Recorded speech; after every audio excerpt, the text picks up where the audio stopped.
Saira, let us understand chapter number 48. But before that, let us do the Namasmaran, followed by chapter number 48, and then we will conclude chapter number 48 with the Aarti. Shri सच्चिदानंद सतगुरु साईनाथ महाराज की जय। ओम श्री साईनाथाय नमः। ओम श्री साईनाथाय नमः। ओम श्री साईनाथाय नमः। ओम श्री साईनाथाय नमः। ओम श्री साईनाथाय नमः। ओम श्री साईनाथाय नमः। ओम श्री साईनाथाय नमः। ओम श्री साईनाथाय नमः। ओम श्री साईनाथाय नमः। ओम श्री साईनाथाय नमः। Om Sai Ram. Chapter number 48. Granting the favor to a doubting devotee. I bow down to Sri Ganesh. I bow down to Sri Saraswati. I bow down to the Guru. I bow down to the family deity. I bow down to Sri Sita Ramachandra. I bow down to Sri Satguru Sainath. Now, as I begin this chapter, one very curious listener who had heard me with great reverence asked whether Sri Sai was a guru or a Satguru. For his satisfaction, I shall narrate briefly the characteristics of a Satguru which can match those to be found in Sri Sai Samartha, those from whom instructions in Veda is acquired, and also the knowledge of the six Shastras or those erudite ones who have explained in the Vedant are not considered as Satgurus by the learned ones. Those who control the breath or have tapat mudra or entertain the listeners with their eloquence on Brahman are not considered as Satgurus by learned ones. Such teachers give mantras to their disciples, conforming to the Shastras, and also instruct them to do name chanting. But no one can confidently say when these sadhanas would bear fruit. Their description of the principles of Brahman is very interesting. The worldly knowledge is specious for those who are in total lack of self experience, but the knowledge is hollow and only full of words.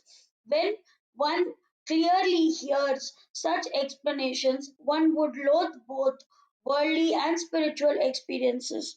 But the taste of self experience is explicit, and only a self realized person can give it to others. He who has full knowledge of the Shastras is fully experienced and give practical knowledge alone is qualified to instruct the disciple. Such a person is called a Satguru. How can he who has himself devoid self realization give it to the disciple? He does not deserve to be called as a Satguru who has no practical knowledge whatsoever.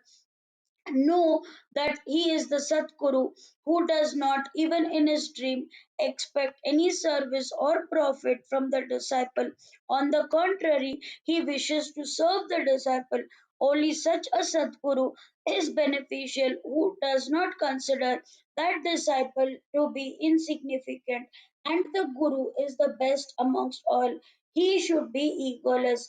He believes that the disciple is Purna Brahma and entreats himself as his own son.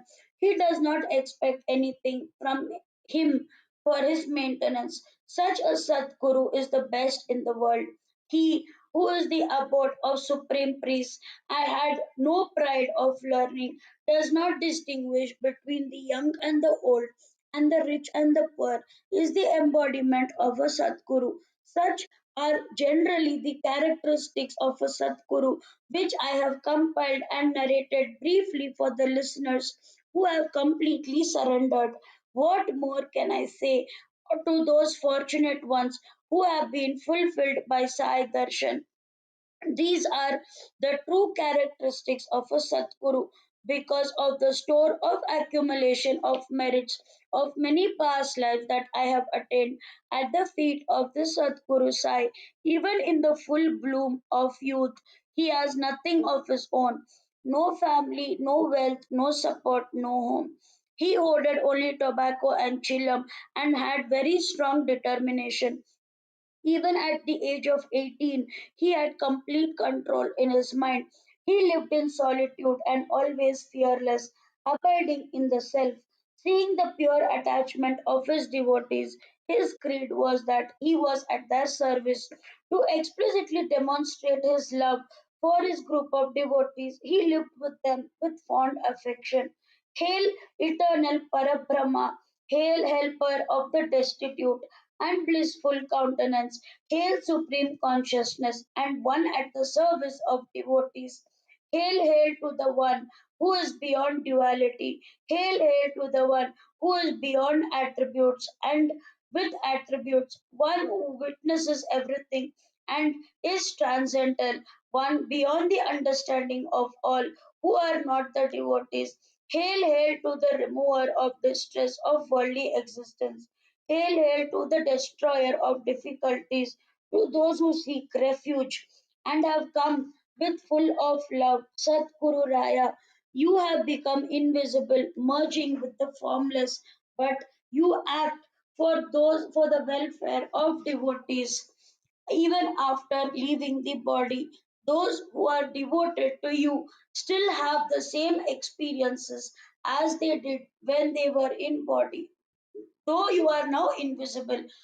By making this insignificant one the instrument of dispelling the darkness, you have manifested the sun of your biography, which has the power to uplift the devotees to the belief, to have belief in the existence of God and faith in Him. These are the heart lamps that devotees must have, like the wicks soaked in oil of love, and the light of knowledge will appear. Knowledge without love is formal. What use can it be to anyone? Without love, there is no satisfaction. Love should be unbounded. How can I describe the power of love of a guru? Everything is insignificant before it. If there is no deep love, listening or reading is fruitless. In the wake of love, follow the devotion, dispassion, peace, and contentment together with liberation and all its treasures. Love is not born without faith. Where there is faith, there is God. With faith, there is abundance of love, and it is only faith which is the means of liberation. The Sai Charita is as pure as the waters of Ganga. He himself has adorned his stotra. Hemad is only an instrument. Listening to the Sai Charita purifies the listeners and the narrator. Always the merits and the sins are obliterated and both attain salvation. The listeners who hear it are the most fortunate, and so is the narrator. Blessed is the Sai Stotra, and it is very purifying for his devotees. He who listens to the Charita with great faith and a pure mind will find all his desires being fulfilled always. Whoever listens to the Satcharita with supreme faith and reverence will all attain devotion at Sai's feet immediately. Remembering Sai and serving at his feet with devotion brings the senses under control and at one's will, and the ocean of existence is crossed easily. The narration of this Sai Charita is like the pure water of the devotees who are like the chatak birds. Listeners should meditate on it after hearing. So the Shri Sai's grace is upon them. If the listeners hear it with complete and concentrated attention, crossing the ocean of existence becomes easy after the bondages of karma are broken. Be it so. The listeners must be wondering when the story will begin. I'll drive out their restlessness by giving an introduction. In the previous chapter, it was stated that enmity, murder, and death have to be repaid in the next life, for which one is born to bear the fruits of one's karma. Those who have committed these sins do not remember them, but the saints do not forget. They help their devotees overcome their problems whenever they are born. Here is another story of how faith placed at the feet of a saint in whatever one does brings benefits to his devotees. Before commencing any work, if the Guru, who is God, is remembered and due attention is paid to the work, then he will ward off his devotees' worries. I will be only the doer of the action. Samartha Guru, who is God, will give the fruits thereof. One who firmly believes thus will cross the ocean of existence. At the outset, the saints appear harsh, but inwardly they have unselfish love. One should have a little patience. They will ultimately act for one's welfare. When one is under the mantle of association with a saint, then any ill which is wished upon or any misfortunes that crop up due to one's destiny or illusions of this world are immediately annihilated. Therefore, humble yourself at the feet of the saint. Surrender to the saint with all humility and without being puffed up with pride. Pray to him for your own secret welfare, and he will grant peace of mind. Those who are proud of their meager knowledge and doubt the word of saints suffer losses later on. With faith, achieve well being. Surrendering at the saint's feet is in good faith or deceptively ultimately result in liberation. The greatness of saints are incredible. Now listen with full attention to the story which illustrates this moral. The listener will be overcome with delight and the narrator will be enthused. Listen to the experience of advocate Saptanekar, resident of Akalkot. You will be pleased. When he was studying for law day and night, he met another student, Sherwade, and they had a mutual discussion.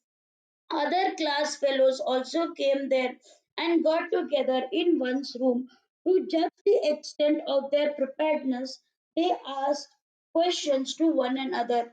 This was being done to ascertain the errors, if any of one another, or the correctness of the answers, so as to remove the doubts, so that they would have peace of mind. Sherwade made lot of errors in answering the questions.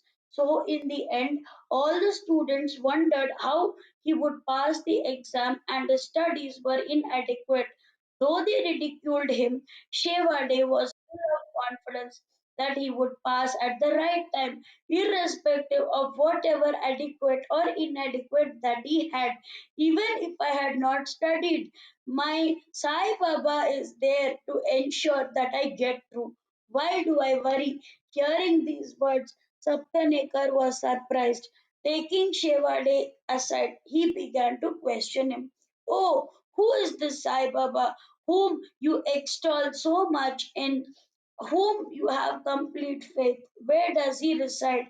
Then, in answer, Shevade told him everything about Sai and his own faith in him very frankly and clearly. It is in the well known Ahmednagar district. There lived a village called Shirdi. A fakir resides in the masjid who is famous and virtuous. These are saints in various places, but to have the good fortune to meet them is not possible unless one has considerable merit. Effort on one's own path is very essential. These saints are in various places. Effort on one's part does not yield result. I have full faith in him. Whatever he says will happen, and whatever he utters will come true. There will never be any indifference, no matter what the efforts I make. This year I will not pass the exam, but next year, without any effort, I will pass. This is the truth and nothing but the truth. I have this his assurance and I have full faith on his words and I am sure of that. What's surprising about it, it will happen and I will pass the next exam. Saptanekar found these words ridiculous and hollow. Since he was full of doubts, how could he appreciate those words? Anyway, Shevade left from there. Listen to what happened later. Then, after some time, Shevade's words proved true. He passed both the exams and Saptanekar was surprised. 10 years passed. Saptanekar got suddenly in misfortune and he became dejected. He was very miserable. In 1913, his only son died of diphtheria and he lost all interest in life. He went to all the tirthas, including Pandharpur and Gangapur, but he was not at peace inwardly. Then he read the Vedanta. Some time passed in this manner. He waited for peace to come to him. While thus waiting, he recalled this incident of Shevade. He recollected Shevade's determination and faith in Sai. He felt that he should go for a darshan. He thought of having the saint's darshan. In 1913, a visit to Shirdi was organized and he left with his brother. Sai was summoning him to make an obeisance at his feet by making his recollection of Shevade the cause or instrument. Hear this carefully. Saptanekar left for Shirdi with his family and his younger brother Pandit Rao for the saint's darshan. Thus, they both came there and started for Shri's darshan immediately on arrival. They had Baba's darshan from afar and felt satisfied. Although it was from afar, their eyes met and they quickly went near. Both of them folded their hands and stood there waiting for Baba. Both of them very humbly prostrated before Baba and offered a coconut at Sai's feet with pure faith and love. When Saptanekar offered the coconut at Samartha's feet, Baba said, "Get away," with contempt to Saptanekar. Saptanekar was full of worries. Why had Baba got annoyed? He thought, and he would find someone close to Baba and ask him just as much as the darshan pleased him. These words, on the contrary effect, and depressed him. Hanging down his head with worry, he moved back and sat aside. Now, to whom should I go? Which devotee should I consult? What is the meaning of Baba's words? To whom shall I open my heart? He wondered. Seeing this state of mind, somebody suggested the name of Bala Shimpi for his satisfaction. His whereabouts were found out. Saptanika told him the whole story and said, Baba has despised me and used very harsh words. You at least come to me and ensure that there is a peaceful darshan. I only want Baba's merciful glance and do not wish him to be angry on me. Thus, Bala agreed to it, and Saptanekar felt relieved. Baba made a purchase. Bala made him purchase a photo of Baba, and they left for Baba's darshan. Bala Shimpi was with him, and with the photo in his hand, giving it then to Baba, he began entreating Baba. Oh Lord, whose picture is this? Looking at it, Baba replied, pointing a finger at Saptanekar. This photo is of his lover. Saying this, Baba laughed, and the whole gathering also was amused. Baba, what is the secret behind this? Bala asked Baba. At that moment, Bala told Saptanekar, take darshan, act quickly. Then, what when he made obeisance, he heard the words, get away. The same earlier words, get away, are still hounding behind in my ears. Now, what should be done? Saptanekar was surprised and bewildered. Then, as both of them were standing still with folded hands in front of Baba, Baba gave an ultimate order. Go away from here immediately. Sai Samartha, no one can ever disobey you. So, what can be said? of insignificant ones like us. I am leaving this very moment. Having heard your great generosity, I had come for a darshan, but I was welcomed with the words get away, spoken with contempt. What is this marvel? I do not understand. I had hoped for a merciful glance and your words of blessing. I hope that I will have your darshan again very soon. He asked for his assurance. Who is so knowledgeable to know what Baba had in his mind? But obeying his instructions, they returned to their home. Such was their first darshan. They were both therefore very dejected. They returned to their home without any further delay. One more year passed, yet his mind was not at peace. He went again to Gangapur, but his state of mind worsened. Later, Saptanekar went to Madhegaon for rest. Finally, he decided to go to Kashi. When there were only 2 days left for their departure to Kashi, his wife had a vision on their journey to Kashi did not materialize. I will narrate the marvel of this vision and its wonderful effects. Listen to it right away. And this is the sport of Sai's actions. When she was asleep in her bed, she had this dream. She was carrying a water pot and was walking towards La Kardasha's well. There was a fakir there under the neem tree with a cloth tied around his head. Who came near me? She said. Why do you unnecessarily take this trouble, child? This fakir is very sweet. I will fill up your whole pot with pure water. She was frightened of the fakir. She took the way back home, carrying the empty pot. The fakir followed her. Seeing such a dream, she woke and opened her eyes. Hearing this wife's dream, it was decided to go to Shirdi. They left immediately and reached Shirdi the next day. As soon as they arrived to where they went to the masjid, Baba was at the Lendi at that time. They sat there till Baba returned and was waiting for his arrival. Then, shortly thereafter, Baba returned. The woman saw the same figure that she had dreamt of to the last detail, and she was greatly surprised. Then she kept staring. As after Baba's feet were washed, this woman went to forward to take darshan. After prostrating at Sai's feet, she sat down gazing at him. Noticing her humility, Sainath was pleased. Slowly, Baba started telling the story which would remove her anguish. Then, as was his custom, Baba began talking about his own ailment in detail to a third person who was there in a loving voice. In reality, it was the woman's own story as she would narrate it.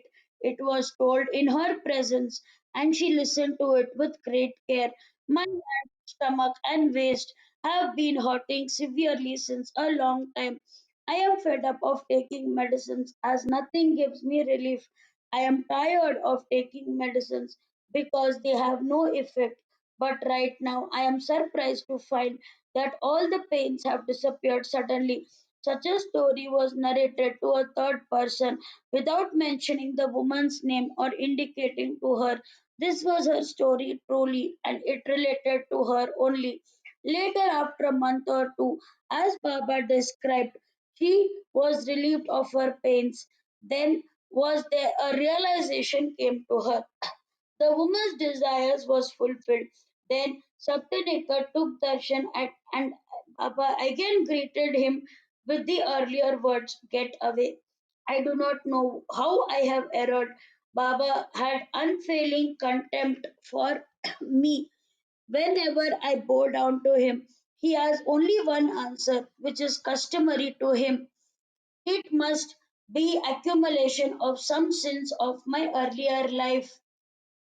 It must, he right before my eyes, he behaves towards others with great love. The whole assembly of devotees seem to experience mornings and evenings a joy as if it were perpetually Diwali. It is only my luck to be told, get away.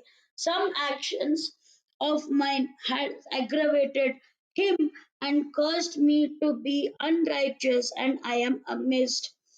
My sins must be to multiply, whereby he is displeased with me. In the beginning, I was wild towards Baba and full of doubts. I feel that this is the reason why Baba is using me as a method to put me in my place. Therefore, he decided that till Baba favored him, he would not go, and he would stay there with a concentrated and peaceful mind. Who would have gone away disappointed without finding relief, even if he is suffering from threefold calamities? If he is earning for Sai's darshan that day, he was very depressed and lost his appetite. He did not feel like going anywhere and he could not even sleep. He decided to find an opportunity when Baba would be alone and on his seat with no fear and no one near him. He would then hold on to his feet. No sooner than Saptanekar took this decision that his determination bore fruit. Becoming emotional, he fell at Baba's feet and held them. When he placed his head on his feet, Baba rested his hand on his head. Then Saptanekar began pressing his feet. When a shepherd woman came there, as soon as the woman came there, he began pressing Baba's waist, and Baba, according to his usual practice, he he started talking to her. The marvel of the story was that when Saptanekar listened to it carefully, he found it to be the story of his own life, word to word. Although it was a shepherd woman who gave appropriate responses to the story, Saptanekar was spellbound on listening to his own story and was amazed. It was told as if the story of a grocer, but in reality it was his, including the of the dead son and about the death of his only one son. If it was as if a close acquaintance or a relative was narrating the whole story from the time of his birth to death in all details. Through his, though the story was being told to the woman, she had no connection with it at all. It was the story of a father and a son, and only concerned the two in all respects. Be that as it may, when Saptanekar heard his own story from Sai's mouth in that manner, he was greatly surprised, and his reverence for Sai's feet grew strong. He was very amazed. How did Baba know all this? But Baba knew all this easily, as if he was holding an amalak fruit on his palm. When he was himself the supreme being, then the world was at his family. He was all pervasive in this world. This was Sai's attribute. When is the avatar that bears witness to the unity of beings, how can he differentiate? He himself is the whole universe. With one who is one with God, how could there be a question of duality? The one who sees, the act of seeing the object that is seen, are not different from such a person. Just as the sky is not affected by the any color or dirt, Baba was very omnipresent. This was realized by Saptanekar. Good and virtuous people, hear now what Baba said to him. Pointing his finger at him, Baba spoke these words in a tone of surprise. He says that I have killed his son. He blames me for it. Do I kill people's children?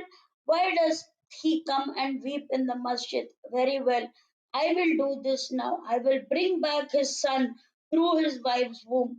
Just as the dead Ramdas was given back to the woman, I will bring back his son in his wife's womb. Hearing this, Saptanekar was gazed at Baba and awaited. Both placed his hand on his head and assured. He said, these feet are ancient. Your worries are over now.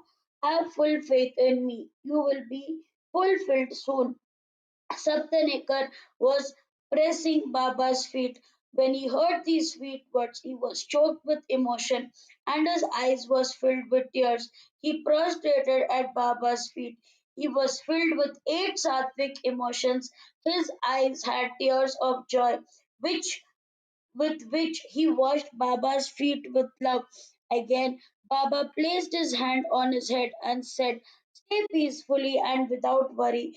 Then Saptanekar left for the place where he was staying and returned very happily. He prepared the Naivedya and handed it over to his wife. Then puja and arti was done. The platter was offered to Baba. Water was sprinkled over it. All rituals were done like touching the water to the eyes, saying the mantra, offering the food to all the elements, and then it was offered to Baba. Then, following the usual custom, Baba touched it with his hand in as a token of acceptance of Naivedya. Then as the other devotees present prostrated at Baba's feet, Saptanekar pushed his way into the crowd and again did a quick namaskar. Thus, in the hurry, heads knocked against each other. Then Baba spoke to Saptanekar serenely. "Oh, why do you often do so much namaskar after namaskar? It is enough to do it once with reverence and honor. Be that as it may." That night, there was a Chavdi procession, and Saptanekar liked it immensely. He lovingly started in front of the palki and delightedly carried the staff. The listeners are already familiar with the Chavdi procession. Therefore, to avoid making the book too long, I am not going to repeat it. Later that night, Saptanekar felt that instead of Baba, he was visualizing Pandurang. This was Baba's unfathomable Leela. Then he asked permission to leave on the next day. He was told to eat and then go. He obeyed the instruction implicitly. Then, when leaving, he went for darshan. Then suddenly a thought struck him. If Baba now asks for dakshina, how will I be able to give it? The money he had spent on and only enough was left for the return fare. Therefore, he mentally prepared an answer if Baba asked, "Give me dakshina." He decided to give 1 rupee into Baba's hand even before it was asked. Then, if he asked one more, it could be offered. If asked again, he would say that he had no more. He decided to tell frankly to Baba that he had kept enough only for the train fare, and then he went to meet Baba. According to his firm resolution made earlier, he put 1 rupee into Baba's hand and he was asked for only one more. When it was given to Baba clearly told, "Take this one coconut, place it in your wife's sari, and then you will go happily, leaving aside all worries of life." Then, after a year passed, a son was born to them. They both came again for a darshan. When the boy was 8 months old, they laid the boy at Baba's feet. How wonderful are the deeds of saints! Then both of them folded their hands and entreated Baba. Listen to it. "Oh Sainath, how can we redeem this obligation? We are at the loss to understand. We only place our head at your feet. We are lowly, poor, insignificant. Have mercy on us orphans. From now onwards, let us have refuge at your feet." Many thought of ideas that trouble us in our waking hours and in our dreams, day and night. So fix our minds on your worship. So be it. With that boy, Murlidhar, and with two others, Bhaskar and Dinakar, Saptanekar was fulfilled in their company later on. Then, along with his wife, he prostrated before the merciful Sai. They attained mental peace and stability and returned after being fulfilled. I intended to tell the story briefly when I commenced the narration, but Sainath is making me speak on, hence, this chapter has lengthened. This Hema surrenders to him. Now, let me give an indication of the story in the next chapter to the listeners. That story is even more interesting than this. Sai fulfilled the vision of a devotee who had a liking of miracles silently. When Sai's attributes are praised, there are people who are prone to finding fault as they see them only. They have no motive for self gain, nor are they attached to spiritual gain. Their only aim is to find fault. Sai Baba may be a saint, yet, unless he gives some experience and unless I have some proof, I cannot believe in to accept him. This is what they say. In the next chapter is a story of the one who has gone only to test him, but even his wishes are fulfilled. Virtuous listeners should hear it. In the next chapter is the story and is the story of the one who has gone to test him, but even his wishes are fulfilled. Virtuous listeners should hear it. May there be well being. This is the end of the 48th chapter of Shri Sai Samartha Satcharitra, written by the devotee Hemat Pant, impelled by saints and virtuous people, called Granting of Favor to a Doubting Devotee. This is offered to Sri Satguru Sainath. May there be auspiciousness. Om Sai Ram. Let us now do the Aarti. Shri सच्चिदानंद सतगुरु साईनाथ महाराज की जय.